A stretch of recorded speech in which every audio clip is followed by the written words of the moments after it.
but the voters have spoken loud and clear across the state on where they stand on what's going on with criminal justice across the state. We need more DAs who believe they're there to protect the public, not to protect the criminals. And there's a host of other issues you're going to hear from two of my colleagues here. But make no mistake, this conference has an agenda.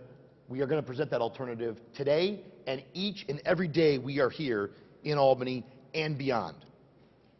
And we're going to let New Yorkers know there's an alternative to what they've been seeing under one-party Democrat rule over the past year, 2 years. So at this time, I would like to introduce one of my colleagues. She was elected with me. I consider her not only a colleague, but a dear friend, a staunch advocate when Governor Cuomo was fudging nursing home data. All of our members were standing up calling him out, but one member particularly, the ranker on the Aging Committee, someone who's fought for seniors her entire time in the New York State Senate, Senator Cerino, was a lead champion and a very loud voice criticizing the governor and his policies. And I am proud to call her one of my colleagues, one of my friends, and I'd like to call up Senator Sue Cerino at this time.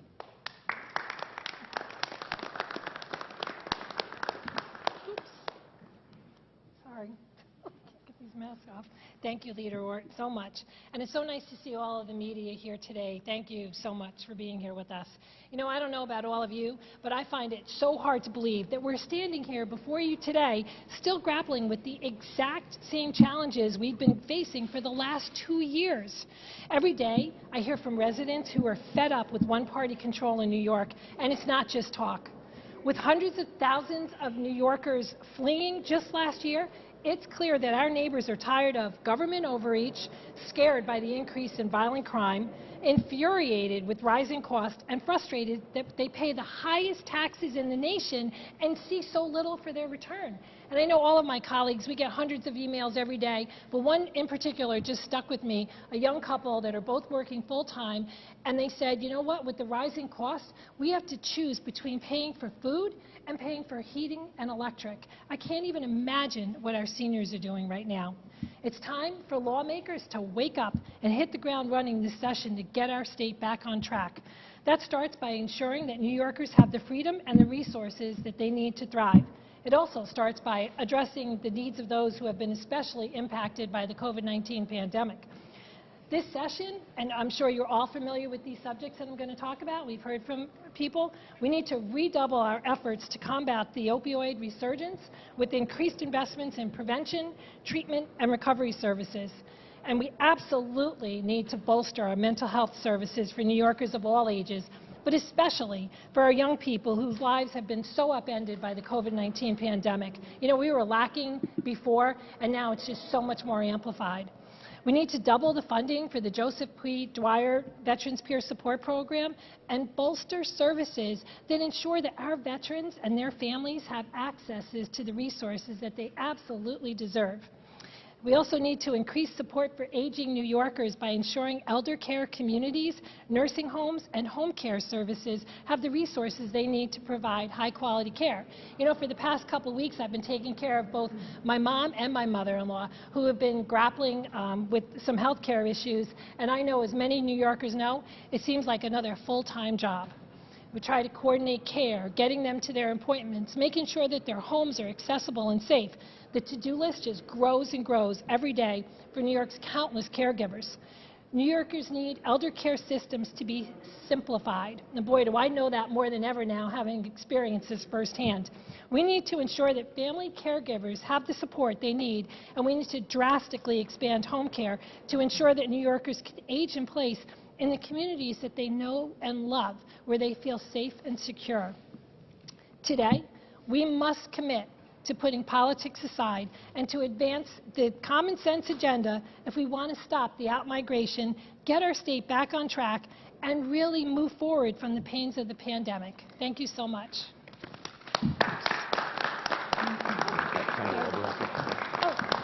And now I'd like to introduce our colleague, Senator Oberocker, another great addition to our team.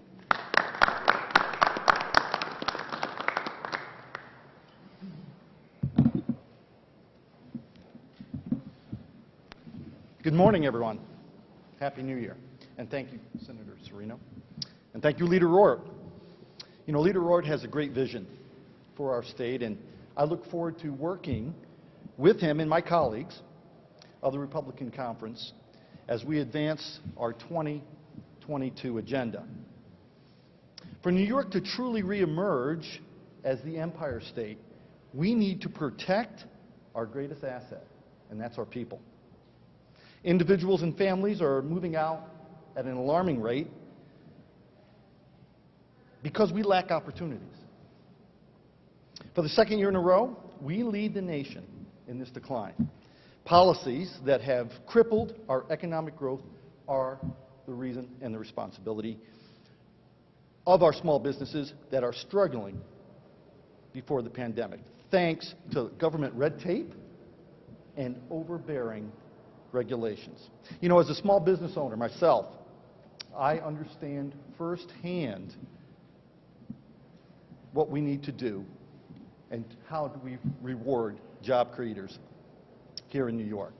And it starts off with that. We start off with creating a better business climate through tax credits for those that have kept employees on the job throughout this pandemic, reducing taxes on small businesses, capping unemployment taxes to help businesses get back on their feet. That's a huge issue as a small businessman working through this system. And these are just a few items that would make an immediate difference in our economic climate. We also need to improve our workforce training programs. By uniting our employers with potential employees, we can be certain that we would have a well-trained workforce, whether it be healthcare, technical occupations, or manufacturing. We need to be sure our young people and those that want to change their career path are well prepared for the jobs of the future. Finally, we need to press for universal broadband and cell phone service that is way overdue. The ruralness of my 51st Senate District. This is the major issue, the most compounded issue that I see as I travel around my rural district is broadband and cell service. And here's an interesting fact to note.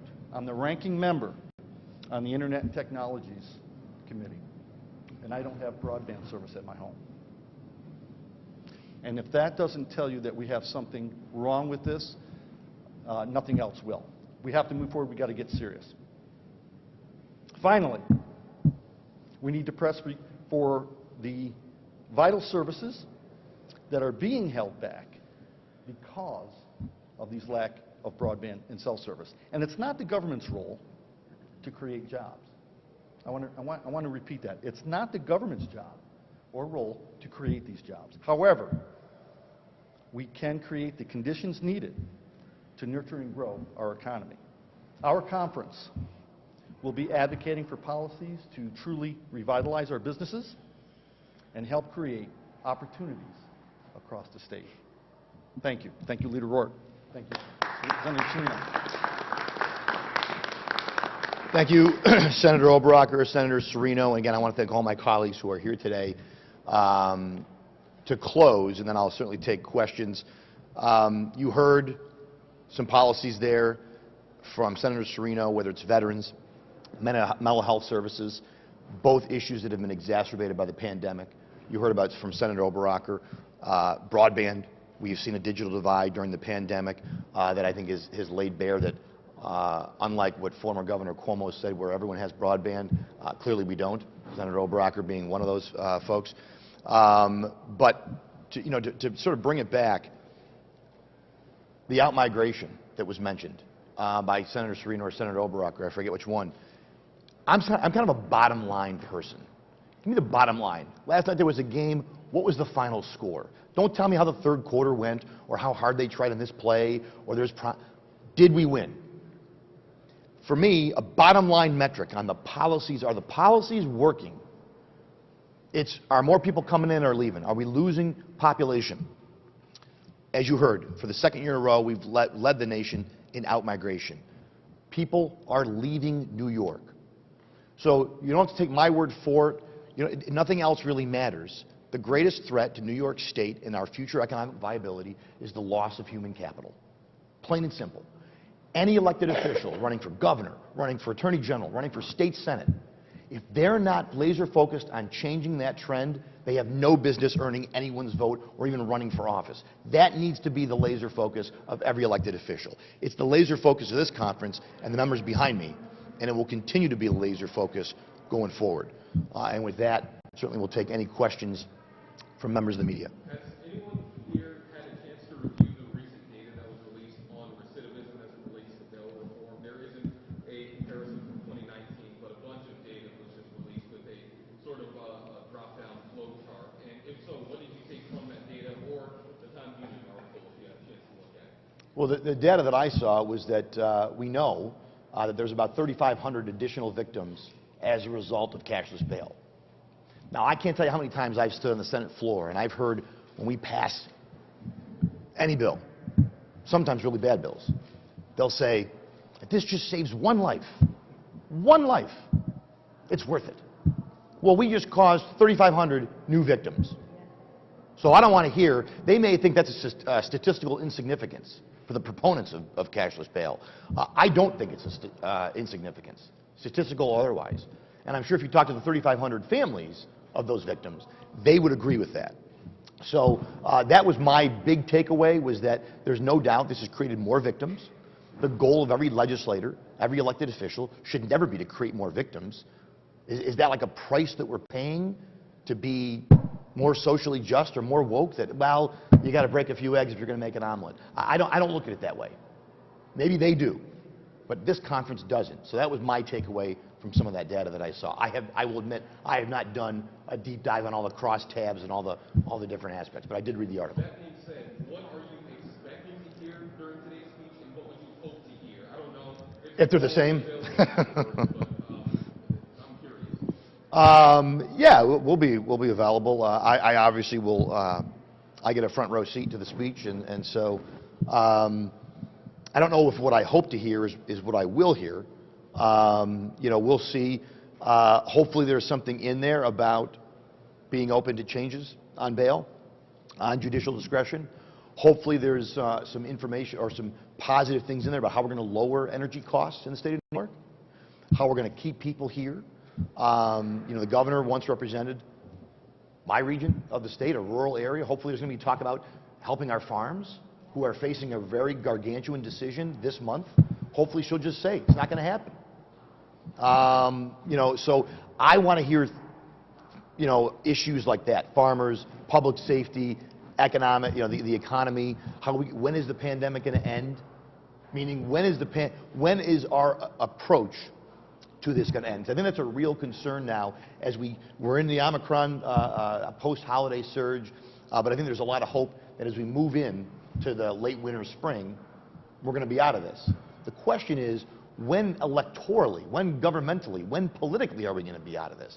When are we going to start to have leaders talk less in terms of fear and more in terms of, you know, keeping people calm and sort of talking about it? I mean, even the other day you heard the governor sort of mention hospitalization rates. She started to question, you know, we use these hospitalization numbers as sort of the be-all metric. Now she starts to say, well, maybe those people really aren't there for COVID. Maybe they went there for a broken arm and they were tested, because they have to be, and they had the sniffles. You know, these are things that our conference has been saying for months.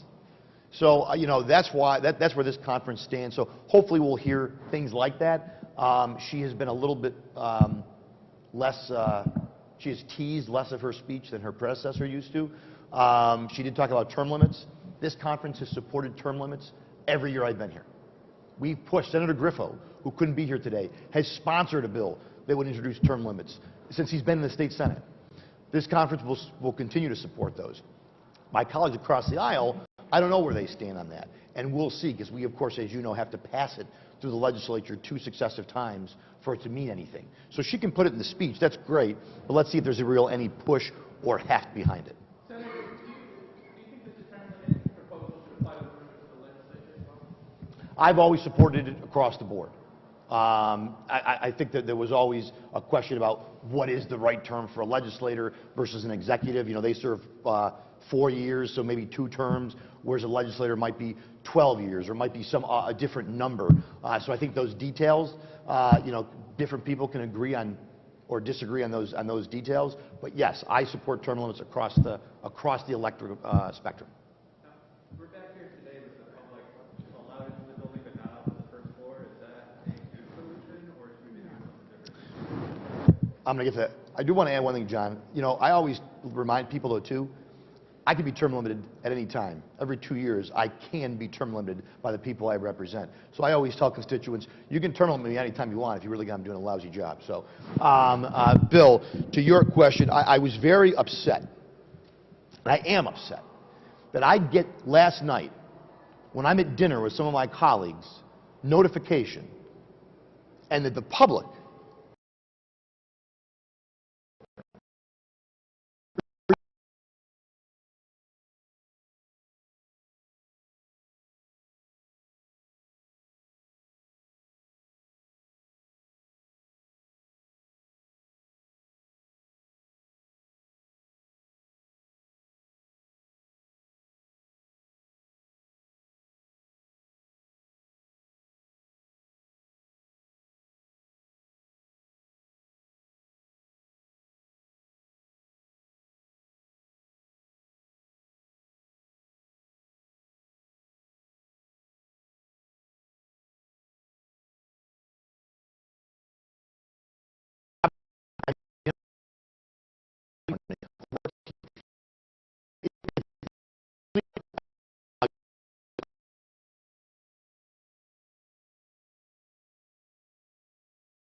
the idea was to take some of the partisanship out of the process by which we get maps. Unfortunately, and I really mean that sincerely, it does not appear the IRC has been able to do the job, whether they were unwilling or unable to do the job that they were created to do, and that our conference expected them to do, which was to create one map that had some kind of consensus from both sides. There's no doubt that my colleagues across the aisle and Nancy Pelosi and her allies in Washington, D.C., whose majority hinges on some of these redistricting maps, they want partisan maps for New York State. What I will tell you is that this conference is focused on issues that matter to New Yorkers, whether it's criminal justice, whether it's the economy, whether it's the pandemic, whether it's infrastructure, whether it's our farmers, whatever the issue might be. I know this conference is on the right side of those issues that matter most to New Yorkers right now. And no matter what they try to draw, they can't run from their record the past several years, and we will be running competitive races across this state come the spring, the summer, and into November. And I think we're going to have a great November, no matter what map they try to draw, no matter how gerrymandering or partisan they make the map, no matter how much they want to not listen to the will of the voters. You saw what happened with Proposition 1, and what happens a few weeks later, the governor signs a bill actually thumbing her nose at the will of the voters. So when they talk about listening to the voters, they're full of it. They're absolutely full of it. They listen to their voters, I guess, maybe some of them, because the voters overwhelmingly defeated those ballot propositions. Overwhelmingly. Wasn't by a little, wasn't close, it was overwhelming. And yet they seem intent on dismissing that, the will of the voters on that, and obviously dismissing the will of the voters, because don't forget the voters created the IRC. That was created by the voters. They wanted to pick their politicians, not politicians to pick their voters. And it seems like my colleagues across the aisle, for all their bluster over the years, are going to go right down the partisan map drawing road. But we'll see where that goes. Our conference will be ready, whatever comes out of it.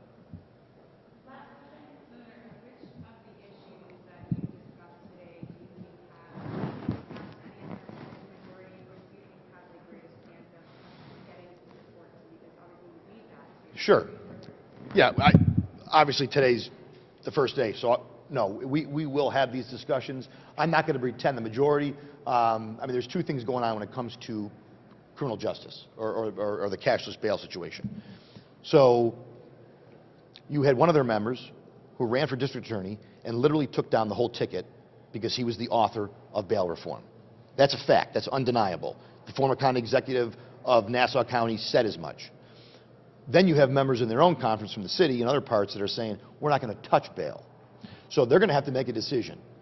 Do they care more about those who are career criminals and who can, go in the revolving door, or do they care more about, their colleagues who represent areas where this is clearly not popular and the results of it are clearly not popular? So that's an issue internally they have to tackle with. Our position is very clear and has been clear from day one. Everything we said would happen has happened. So our position hasn't changed. Obviously, we welcome changes in dialogue around the issue, and there are some mayors and DAs that have, and police commissioners that have said as much. Whether they listen to them will be a question I think New Yorkers should pay attention to and will pay attention to as the year goes on. Thanks, guys. Thank you, everybody. Nice job. Hey, how are you? I like that jacket.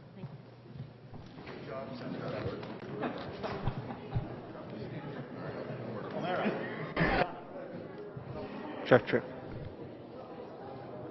we live inside or outside? Inside.